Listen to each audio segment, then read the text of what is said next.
A boy stands at the edge of a plowed field in central Illinois, September of 1956. He is 9. His father is 12 feet ahead, walking slow, not looking back, holding a pocket knife open in his left hand. The boy is carrying a wooden stake and a ball of twine his grandfather gave him last Christmas. His father has not explained what they are doing. His father has not explained why. The air smells like turned earth and gasoline from a tractor 2 fields over. That afternoon, with no instruction beyond a single sentence at the edge of the field, the boy will learn something about authority, obedience, and the difference between a man who teaches and a man who lectures. Nobody is timing him. Nobody is grading him. The man ahead of him is simply not turning around. These are 31 things American fathers taught their sons in the 1950s that no one teaches anymore. Most fathers today cannot name a single one of them. And number 1 is the lesson every other 30 were secretly pointing toward. We'll get there. Subscribe before we start. Number 1 is the lesson that matters more than all the other 30 combined. Number 31.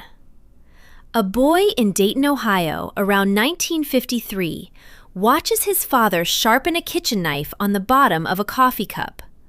The motion is slow. The blade is held at an angle, the ceramic edge dragged across the steel from heel to tip, 8 strokes on one side, 8 on the other. The boy is 6. He is told not to touch it. He is told that for a year.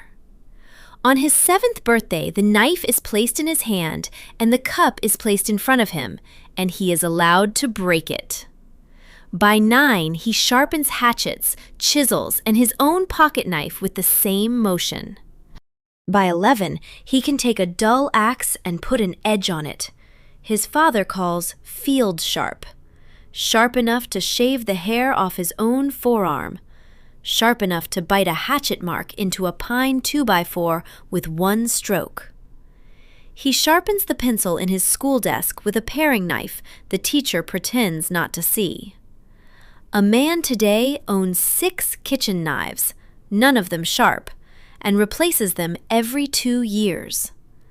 A 13-year-old boy in 2024 cannot name the angle a blade is held at. The cost is not a dull knife. The cost is a boy who has never been trusted with a real edge, and so has never learned what a steady hand feels like. Number 30 taught a boy that a man's tools are not decorations. They are kept ready. And that was the gentle one. Number 30. A boy in rural Georgia, about 1958, sits on the back steps after supper while his father cleans a Marlin 30-30 rifle on a folded newspaper. The rifle is taken down. The bolt slides out. The stock comes off. A rag soaked in 3-in-1 oil moves through every part. The boy is 8. He is told he can watch. He is told he cannot speak unless spoken to. He is told he cannot touch. This goes on for a year. The 2nd year, he holds the rag. The 3rd year, he is handed the bolt and shown how it seats. By 10, he is asked, on a Saturday in November, to carry the rifle from the back porch to the front room and set it down. He is not yet allowed to load it. Loading comes later. Loading comes when his father decides he is ready, and the boy has no vote.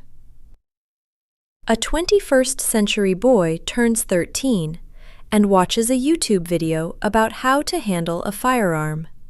His father has never owned one. the boy will be 25 before he holds a working tool, and the first time he does, he has no muscle memory of being trusted with something serious. The cost is not safety. The cost is a boy who has never learned to wait.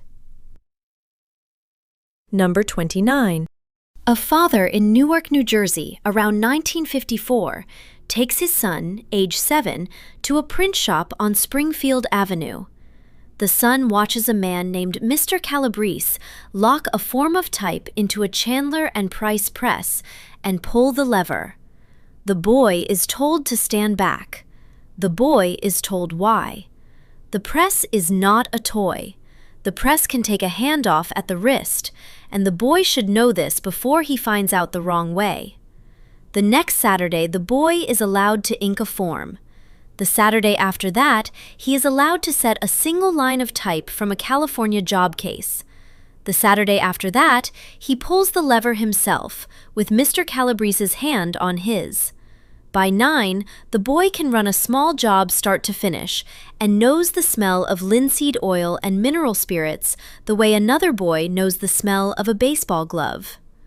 A man today has never seen a printing press. He has never watched a man work a craft with his hands in front of him for hours without a screen. The boy who learned typesetting also learned patience, hierarchy, and that mastery comes from 1,000 repetitions the master does not announce.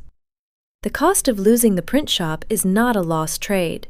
It is a lost witness. Number 28.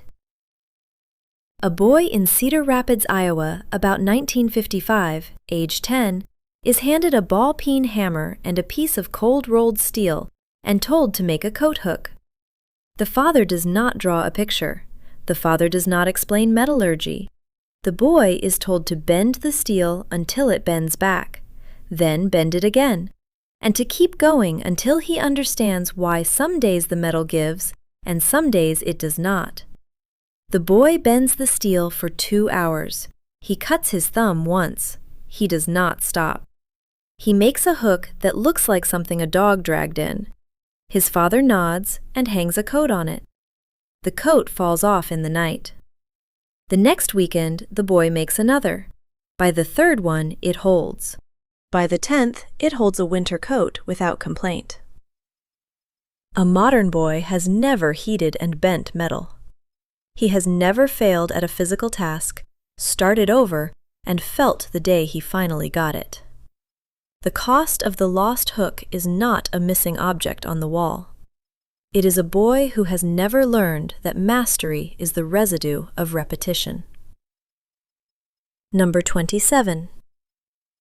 A father in Pittsburgh, Pennsylvania, around 1952, teaches his 9-year-old son to count change by having him work the cash register at the family bakery on Saturdays.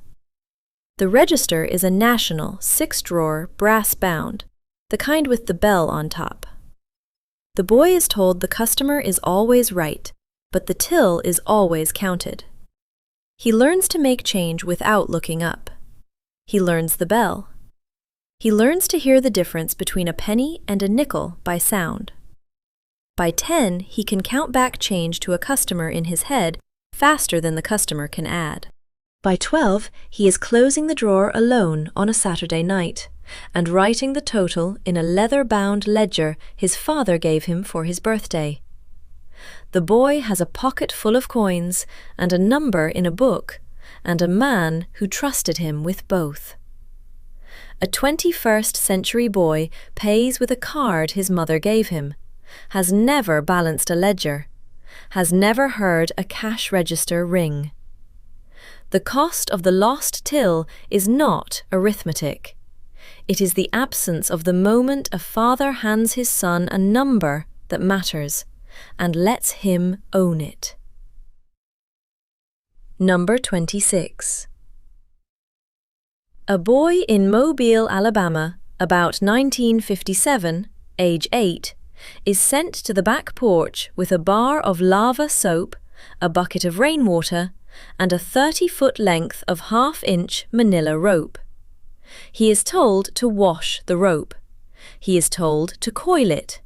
He is told to hang it. He is told that a man does not own a rope he has not cared for. The boy washes the rope for 45 minutes. He hangs it on a nail. He comes back 2 hours later to find it coiled on the bench because his father has done it for him, to show him the right way. The boy uncoils it and recoils it. Wrong, then right, then wrong, then right. By the end of the summer, the boy can coil 40 feet of manila in under a minute, and his hands remember it for life. A modern boy owns no rope. He has never been taught that tools must be cleaned. He has never been taught that an object cared for is an object that serves. The cost is not a dirty rope. It is a boy who has never learned the dignity of maintenance. Number 25. A father in Waco, Texas, around 1954, age 34, takes his 11-year-old son to a used car lot on Austin Avenue on a Tuesday afternoon. The lot is owned by a man named Mr. Pugh. Mr. Pugh sells a '48 Ford Coupe with a cracked block for $90. The father does not buy it. He points to it. He points to the lot. He tells the boy, "You will own a car one day, and a man will try to sell you one, and you will need to know the difference." The boy walks the lot for an hour. He opens hoods. He kicks tires. He asks Mr. Pugh how many miles are on the odometer. Mr. Pugh lies. The father knows he is lying. The boy does not yet. By the time the boy is 16, his father drives him to a different lot and lets him buy a '49 Mercury for $200 with money from his paper route. The Mercury runs. The Ford would not have.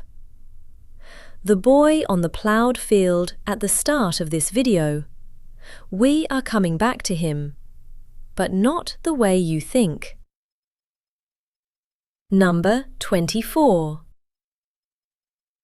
A father in Portland, Maine, around 1959, age 39, teaches his son, age 10, to read a tide chart.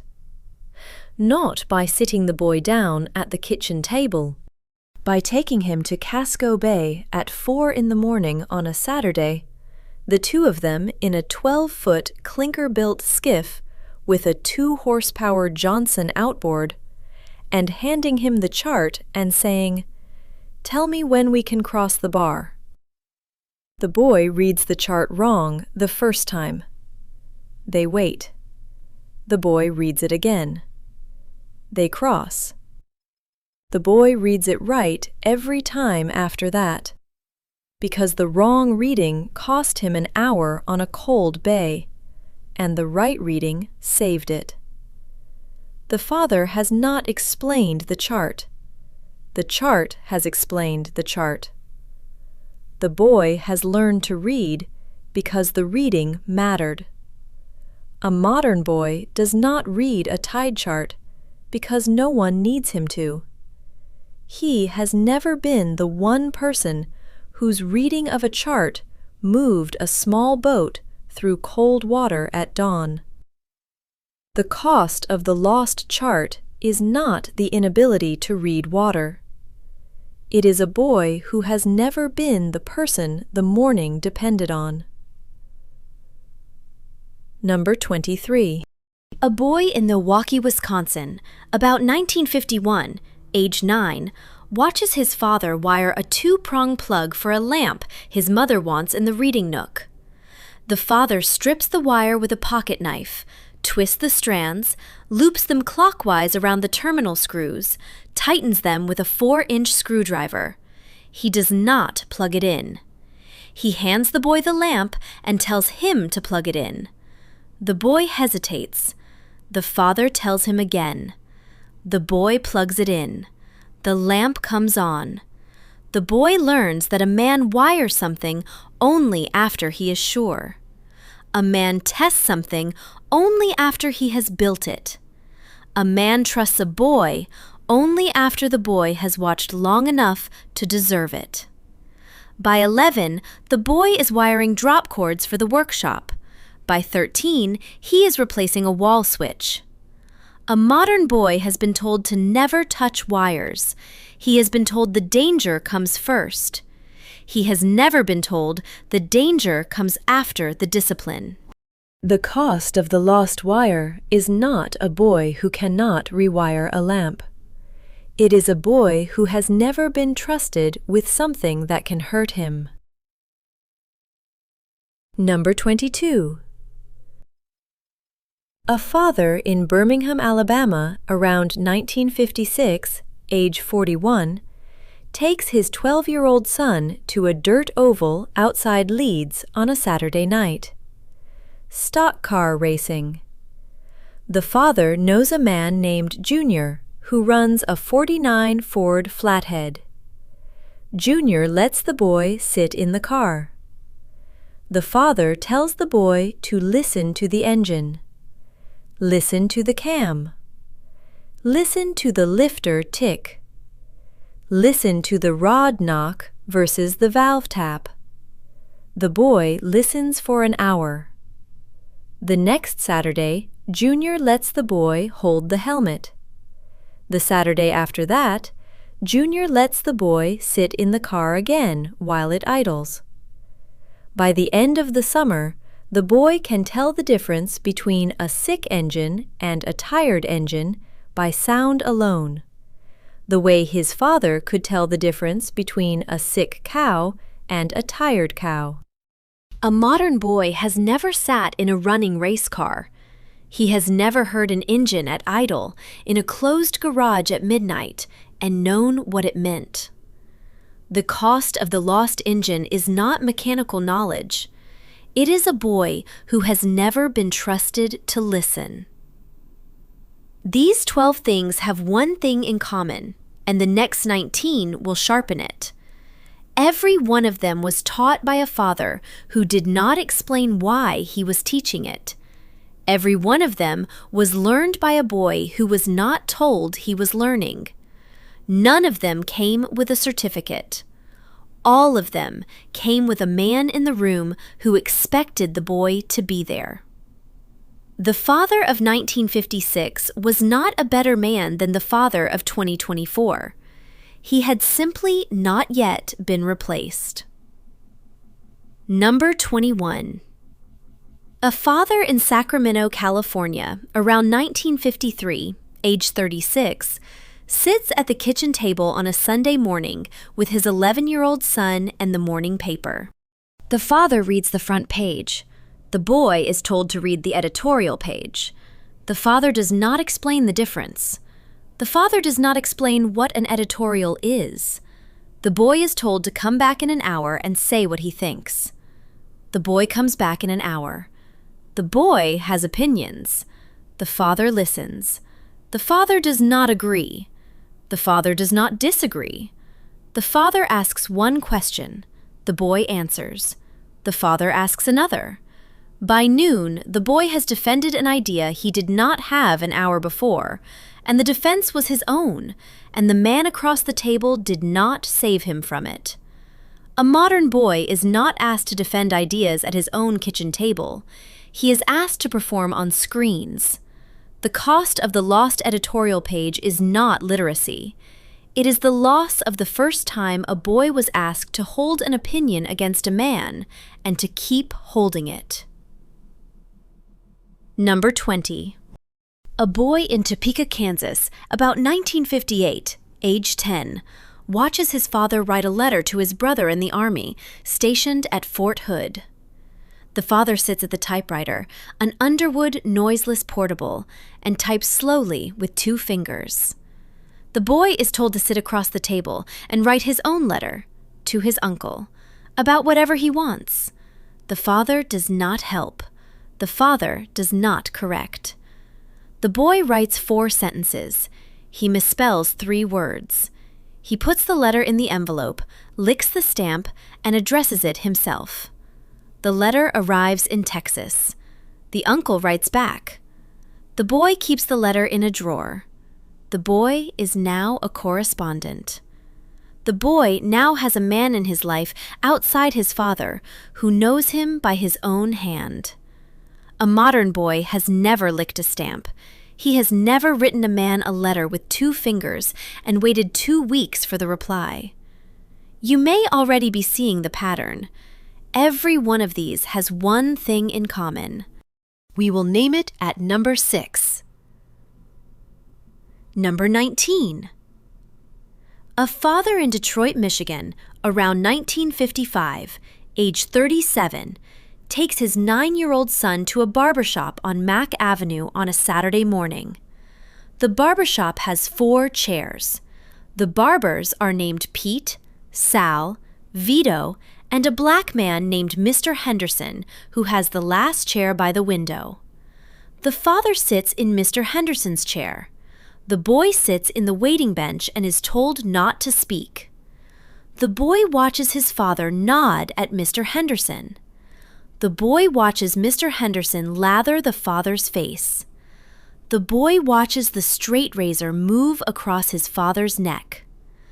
The boy is told that Mr. Henderson is the best barber in the city, that he has cut the father's hair since the father was a boy, and that a man sits in another man's chair for the rest of his life if the chair is worth it.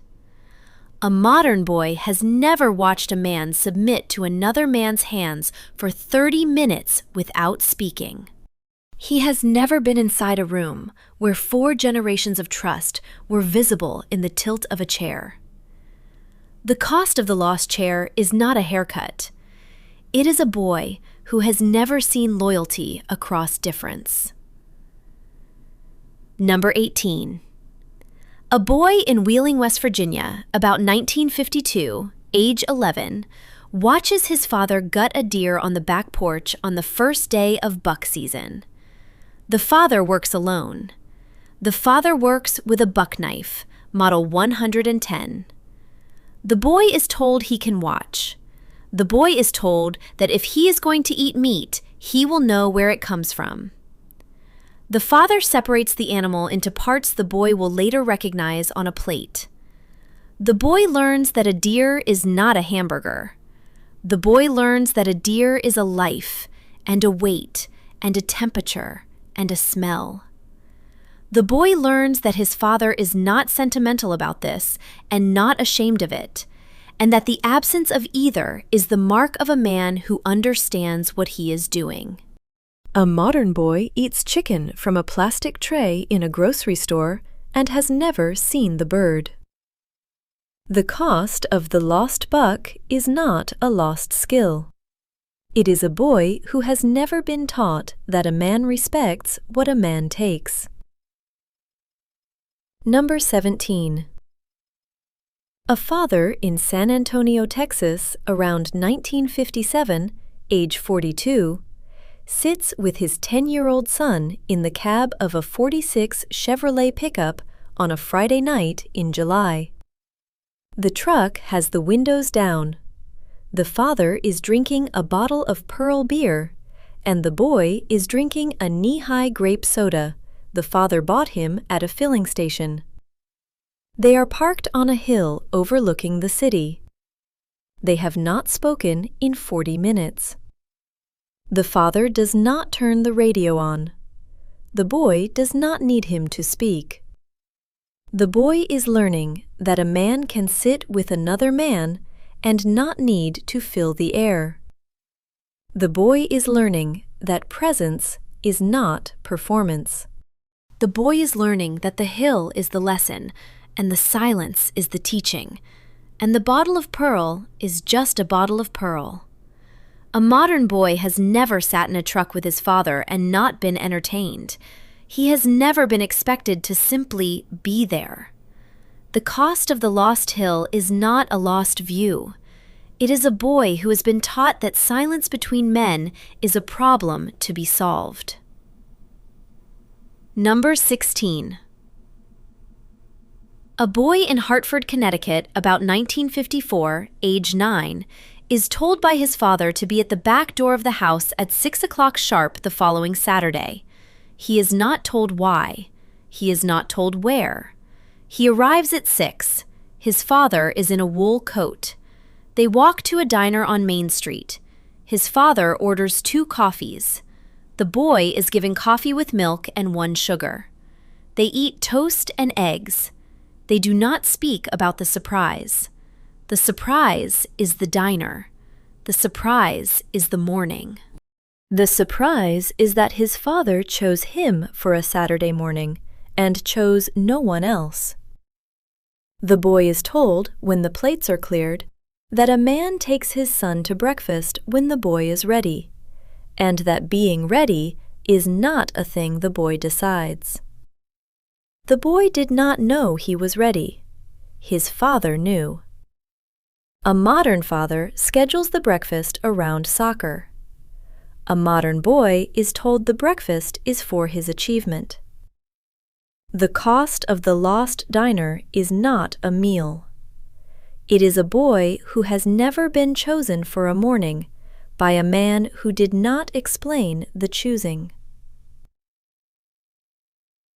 16 of 31 are gone. The next 9 are the ones men who watch this will remember from their own fathers, if their fathers were the kind who taught. Pause here. Tell me in the comments, which of these did your father or grandfather teach you? The comments on this video are full of men naming the exact moment. Read them. Number 15. A father in Cheyenne, Wyoming, around 1952, age 39, takes his 12-year-old son to a ranch auction outside Laramie. The boy is given $100 in a money order his father cashed at the Stockman's Bank the day before. The father tells the boy to bid on a Hereford heifer. The father does not tell the boy the upper limit. The boy has to set it himself. The boy bids. The boy is outbid. The boy bids again. The boy wins. The boy has bought a cow he cannot yet lead. The boy has spent $100 of his father's money and now owns a 400-pound animal that does not know him. The father drives the truck. The boy walks behind the trailer. The boy does not speak the entire 20 miles home. A modern boy has never made a bid that mattered. He has never felt the weight of a number in his own hand.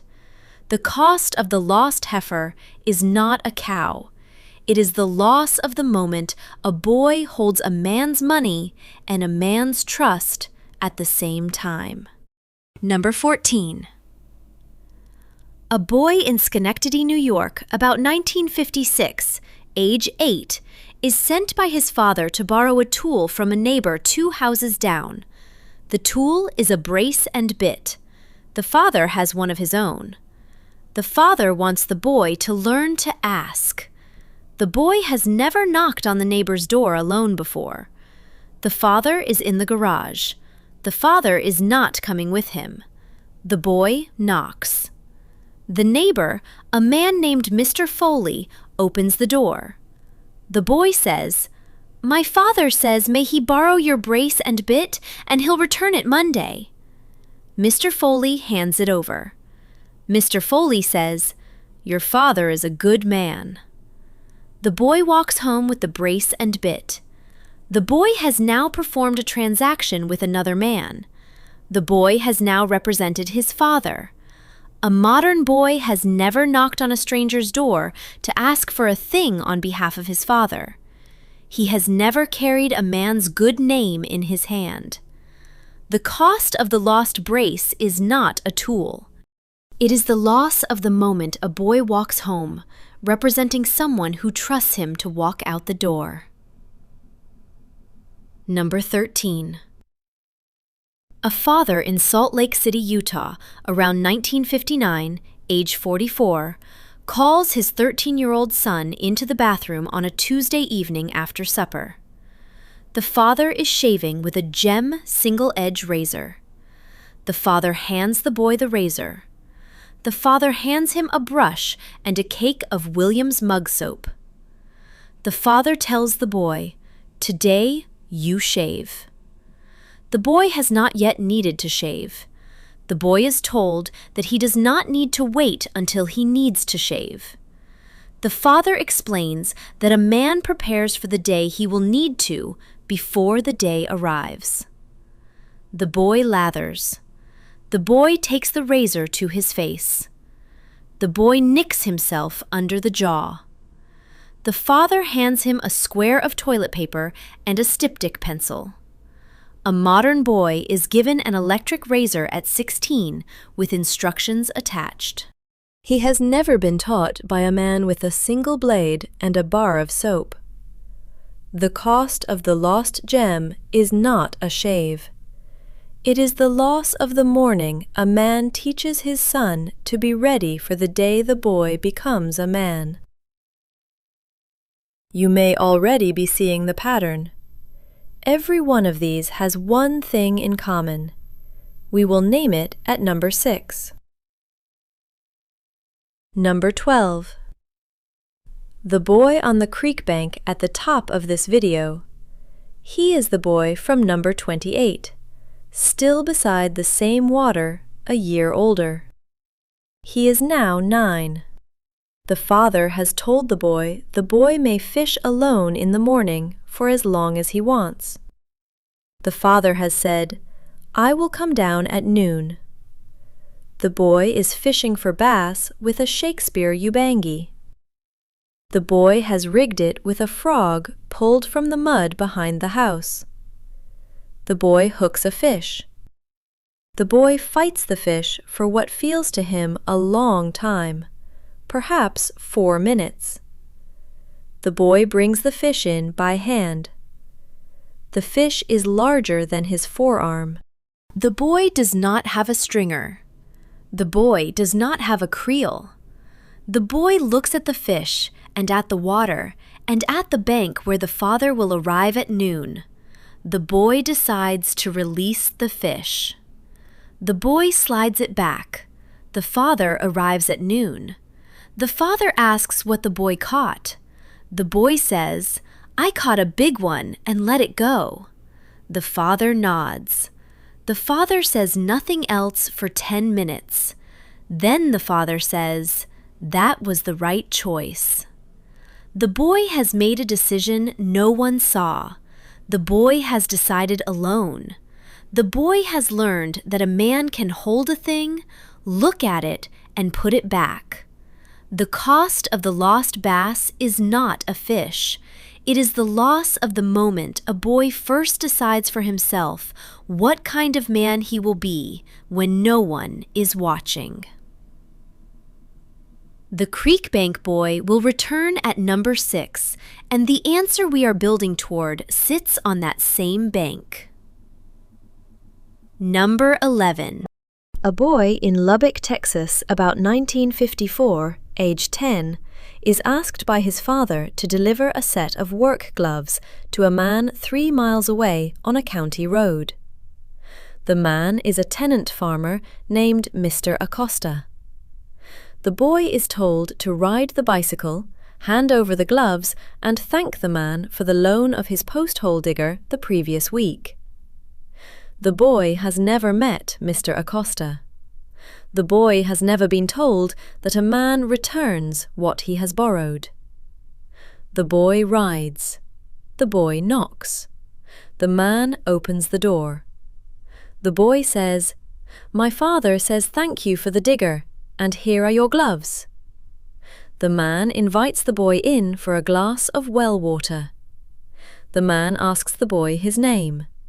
The boy says his name. The man says, "Your father is a good neighbor." The boy rides home. A modern boy has never been sent on a mission of gratitude. He has never represented a debt his father felt. The cost of the lost post-hole digger is not a tool returned. It is the loss of the morning a boy learns that a man's handshake is recorded in the minds of men he has not yet met. Number 10. A boy in Bangor, Maine, around 1958, age 9, is told by his father that he is to bring in the kindling every evening for the month of November. The kindling is split with a hatchet against a chopping block behind the woodshed. The kindling is to be no larger than the boy's thumb. The father inspects the kindling each night after supper. If the kindling is too thick, the boy is told. If the kindling is crooked, the boy is told. The father does not do the work over. The father sends the boy back out. After 11 evenings, the boy produces kindling the father accepts without comment. On the 12th evening, the father says, "You have the hang of it now." The boy has now completed a task 11 times and heard it confirmed once. The boy has learned that a man's work is not praised on the first attempt. The boy has learned that a man keeps splitting until the wood is right.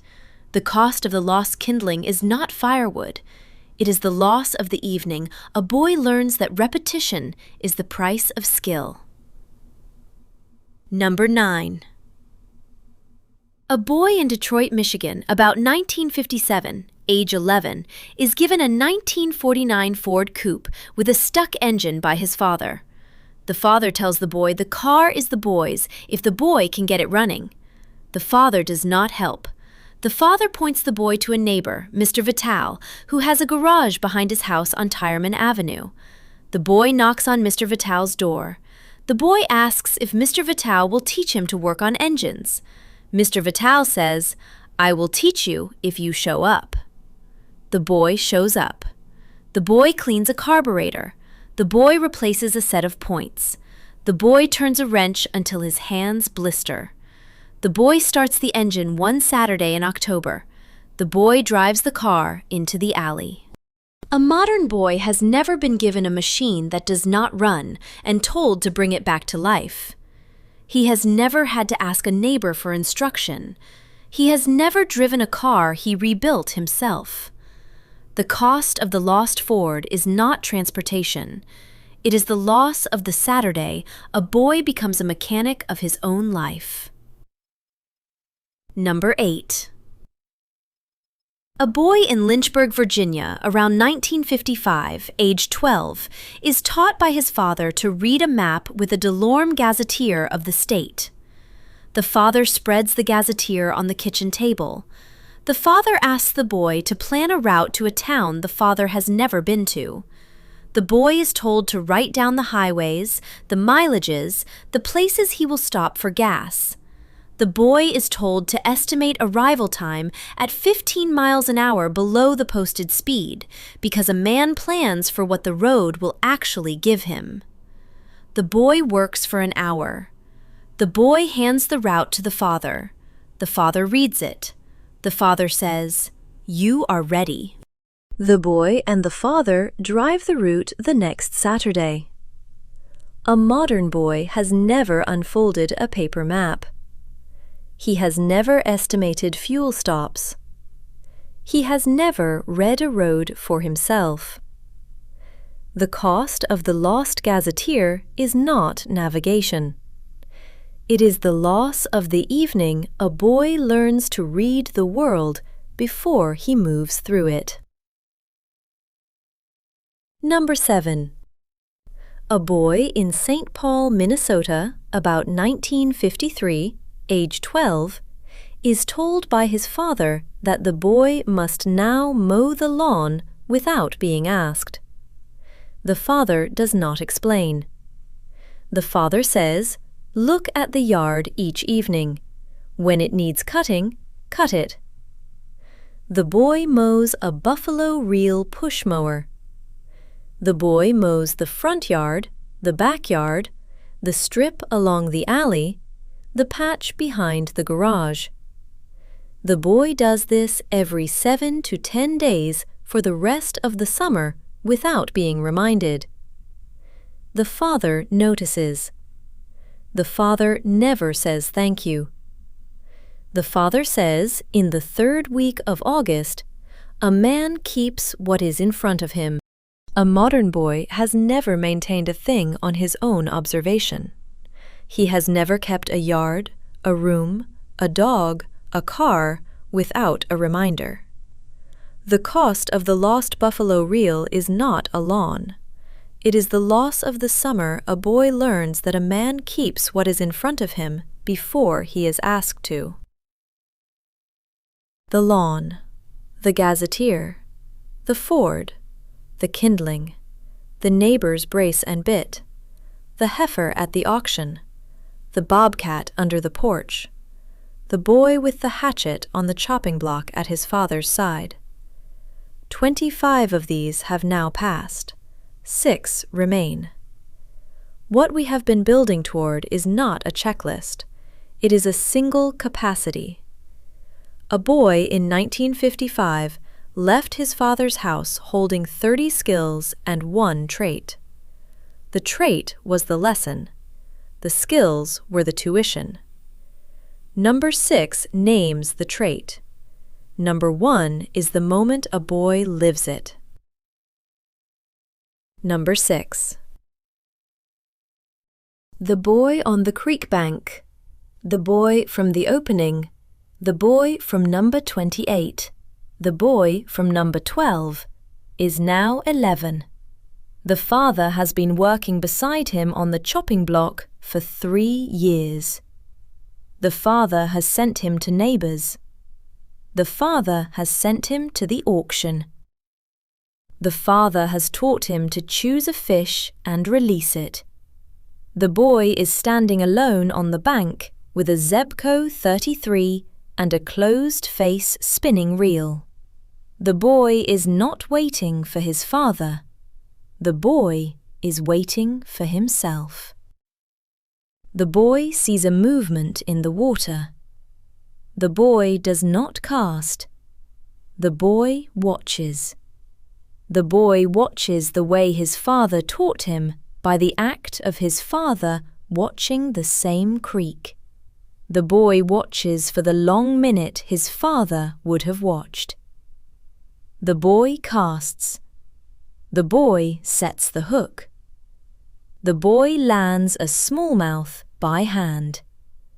The boy holds the fish and looks at the water and walks it back to the shallows and slides it in. The boy has now performed the father's craft alone, in the father's style, without the father's presence, on the bank where the father taught him. The boy has become a man of the place. The boy has become the kind of man the father would have been. The trait is judgment. The trait is the capacity to look at a thing, to read it, to act on it, and to be answerable for the action without being told. Every one of the 30 skills we have named is a single practice of judgment in a different room. The chop is judgment in wood. The brace and bit is judgment in a stranger's hallway.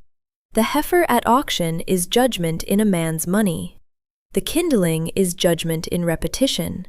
The base on the bank is judgment with no witness. The lawn is judgment without a schedule. The Ford is judgment in a machine that does not run. A modern boy is taught content. A modern boy is not taught judgment. A modern boy is told what to think. He is not taught to look, to wait, and to act. The cost of the lost trait is not a skill. The cost is that a man can hold every credential in the country and still not know what to do when he is standing alone on the bank of the water he has been sent to. Number 5. A father in Wheeling, West Virginia, around 1956, age 48, sits at the kitchen table with his 14-year-old son on a Sunday afternoon. The father opens a copy of the Wheeling Intelligencer. The father reads an article about a labor dispute at a glassworks across the river. The father asks the boy what the boy thinks. The boy says he does not know. The father says, "Read it again." The boy reads it again. The boy says, "The men want more pay." The father says, "What do the men who run the glassworks think?" The boy does not know. The father says, "Find out." The boy spends the rest of the afternoon at the encyclopedia in the parlor. The boy comes back to the table at supper. The boy says, "Both sides have a reason." The father says, "You have learned the first thing a man must learn." A man can hold two reasons in his head at the same time. A man who can only see one side has not finished becoming a man. A modern boy is told what to think by every screen he holds. He is not taught to read an article, to ask who is not in the room, and to weigh the unseen. The cost of the lost intelligencer is not a paper. It is the loss of the Sunday a boy learns to hold the world without being told which side of it to stand on. Number 4. A father in Tallahassee, Florida, around 1958, age 42, takes his 12-year-old son into the backyard after supper. The father places a .22 rifle, a Winchester Model 67, on the picnic table. The father places a box of .22 longs on the table. The father places 4 tin cans on a fence post 40 yards down the yard. The father does not load the rifle. The father tells the boy the rules of the rifle. The father tells the boy what the rifle can do, and what a bullet will do to a thing it hits, and what a bullet will do to a man. The father tells the boy that a man does not point a rifle at a thing he is not willing to destroy. The father loads the rifle. The father hands the rifle to the boy. The boy fires. The boy misses. The boy fires again. The boy hits a can. The father takes the rifle back. The father unloads the rifle. The father says, "A man who has held a weapon has held a responsibility. A man who has held a responsibility cannot pretend later that he did not know." A modern boy is told about weapons by screens. He is not taught by a man at a fence post. He is not taught what a bullet does. He is not taught to unload the rifle before he sets it down. The cost of the lost Model 67 is not marksmanship. It is the loss of the evening a boy learns that a man who has been trusted with destruction has been changed. Number 3. This is where the video could end. It would feel like an ending. The trait is named, the skills are accounted for, the argument has been made. But number 3 is the moment every boy in 1955 came to, and most did not pass. A father in Casper, Wyoming, around 1957, age 45, sits on the porch with his 13-year-old son on a Tuesday evening in October. The father tells the boy that the boy is now old enough to be told the family situation. The father tells the boy that the farm is in debt. The father tells the boy that the father may lose the place. The father tells the boy that the boy does not need to do anything about it. The father tells the boy only that the boy must know. The father tells the boy because the boy is old enough now to hear what is true. The boy does not speak. The boy sits beside the father. The boy watches the same field his father watches. The boy learns that evening that a man is told what is hard, and a man sits beside the one who told him, and a man does not have to fix what is broken. A modern boy is protected from every hard fact. A modern boy is shielded from the family's pressures, the family's griefs, the family's debts. He is told that he is not ready. He arrives at manhood with no practice at hearing what is true. The cost of the lost porch is not the debt. It is the loss of the Tuesday a boy learns that a man can be trusted with what is heavy. Number 2. A father in Roanoke, Virginia, around 1954, age 50, walks with his 17-year-old son to the door of a rectory on a Saturday morning. The father knocks. A priest answers. The father says, "This is my son. The son is here to tell you he will not be coming to Mass with me anymore." The father has brought the boy to say it himself. The father is letting the boy stand in his own words. The priest speaks with the boy for 15 minutes. The boy speaks for himself. The father waits on the porch. The boy walks out. The father and the son walk home. The father does not mention it again for the rest of the year. The father has let the boy leave his father's house in his own way, on his own words, without being told to. A modern boy has never been trusted to speak for himself to a man of authority. He has never been sent to deliver a hard word on his own behalf. He has never walked home beside a father who let him go. The cost of the lost rectory is not religion. It is the loss of the morning a boy learns that a man can leave his father's house standing on his own 2 feet. Number 1. This is the skill all the other 30 were secretly building toward.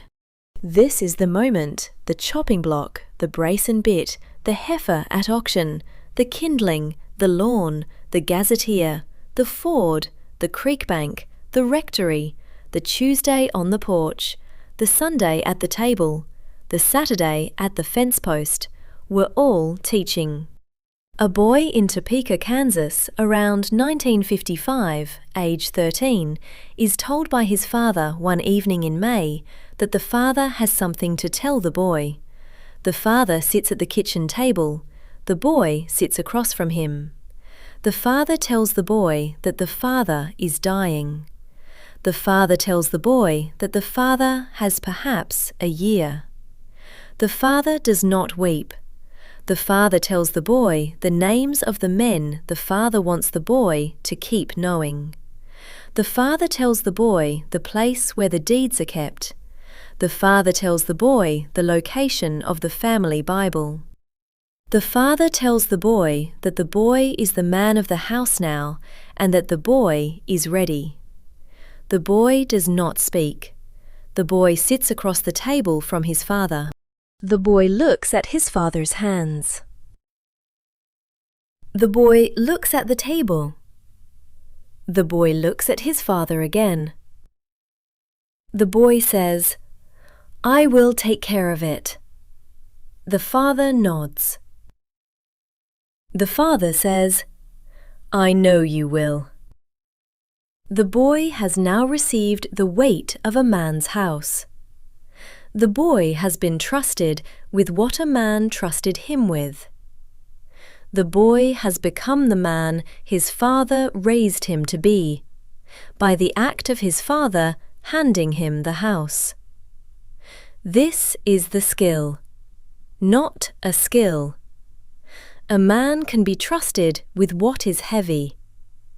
A man can be trusted with grief, with money, with a neighbour's name, with a brace and bit, with a rifle, with a lawn, with a fish, with a field, with the word he must speak and the word he must hear, with the men he must keep knowing, with the Bible, with the house. Every one of the 30 lessons before this one was a single practice of being trusted with a thing. The chopping block trusted the boy with the wood. The auction trusted the boy with the money. The brace and bit trusted the boy with the father's name. The creek bank trusted the boy with his own judgment. The Model 67 trusted the boy with destruction. The Ford trusted the boy with a machine. The lawn trusted the boy with maintenance. The heifer trusted the boy with a living thing. The rectory trusted the boy with his own word. The Tuesday on the porch trusted the boy with the family's truth. The megaloop is closed. The skill the other 30 were building toward was this: a man is a person who has been trusted, in small ways and in the largest way, and has carried what he was given. A modern boy has not been trusted. He has been managed. He has been supervised. He has been enrolled. He has not been handed the house. He has been told he is not ready for the house. The cost of the lost kitchen table in Topeka is not a father. The cost is that when the house is finally handed to a man, he does not know how to hold it because no one ever handed him a smaller house first. The boy on the creek bank at the top of this video. The boy with the schwinn and the fishing pole. The boy who was alone. He is the boy from every scene we have walked through. He is the boy at the chopping block. He is the boy at Mr. Henderson's lawn.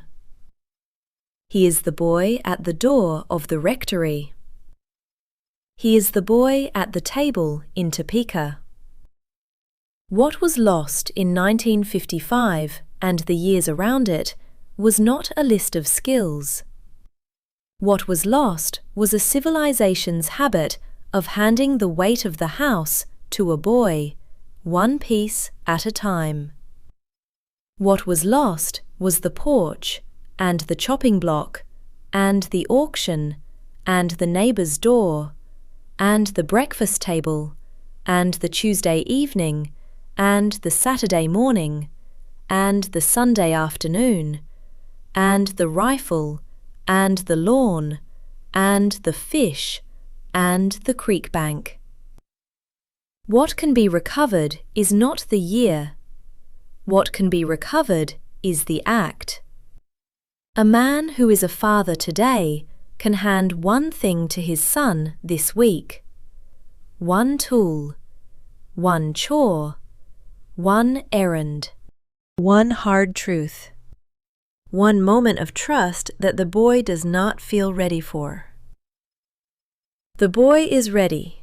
The boy has always been ready. The boy becomes ready the moment the father hands him the thing.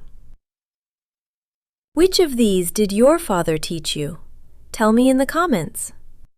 The comments on a video like this are full of men naming the exact moment: the chopping block, the lawn, the creek bank, the table. Read them. Write yours. Next week, we go inside the workshops, garages, and back porches where American boys became men in the years around 1955. The rooms, the tools, the smells, the specific hours of the day the work was done. Subscribe so you do not miss it.